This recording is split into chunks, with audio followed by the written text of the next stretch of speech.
All right, so you just introduced legislation to prevent Joe Biden from running for president in Missouri. Is this simply to get back at the secretaries of state in Maine and Colorado, or is there a more principled reason to bar Biden from the ballot? Yeah, there is absolutely a more principled reason. And actually, my legislation would bar anybody who is guilty of aiding and abetting an invasion of our country and undermining the sovereignty of each of our states and our nation.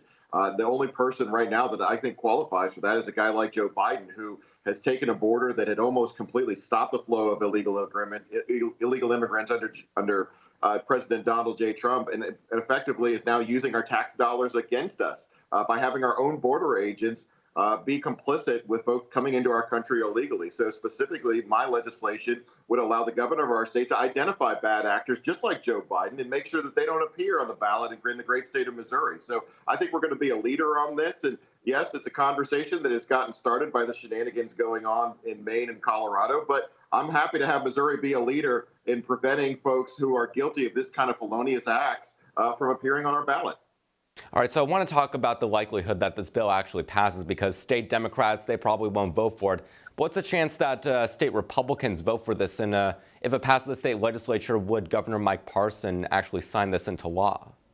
Well, that's my hope. Now, I got to be honest with you. We do have a little bit of a problem with Republicans that sometimes and often don't like to do Republican things here in the state of Missouri. Mike Parson, I think, unfortunately, has been pretty weak on this issue. He hasn't taken a stand on this issue. And one of the themes of the 2024 election here in Missouri on the gubernatorial's mansion, which is going to be an open seat, is do we want to kind of continue that status quo that's not willing to take bold action like this? Or do we want somebody in our governor's mansion, kind of like what we're looking for in the president's residence, that we want someone that's going to be willing to kick over some apple carts and shake up the status quo.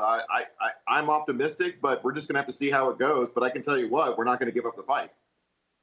And there's some who are saying that, moves like this is just an attempt to, I guess, rig the election in favor of Donald Trump, just as Democrats are doing this to rig the election in favor of Joe Biden. Is this a fair criticism of your bill?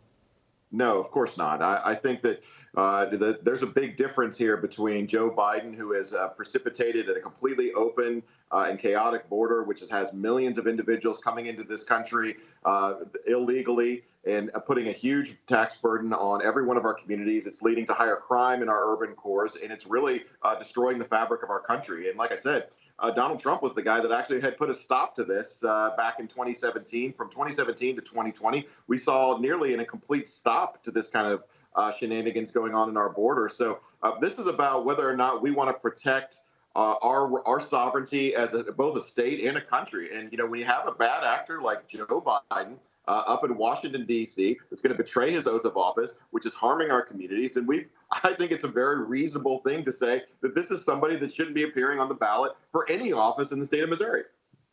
All right. Well, State Senator Bill Eigel, thank you so much for stopping by today. I really appreciate your time. Always a pleasure. Thanks for having me. Look forward to talking again soon. For all our viewers asking where One America News is heading.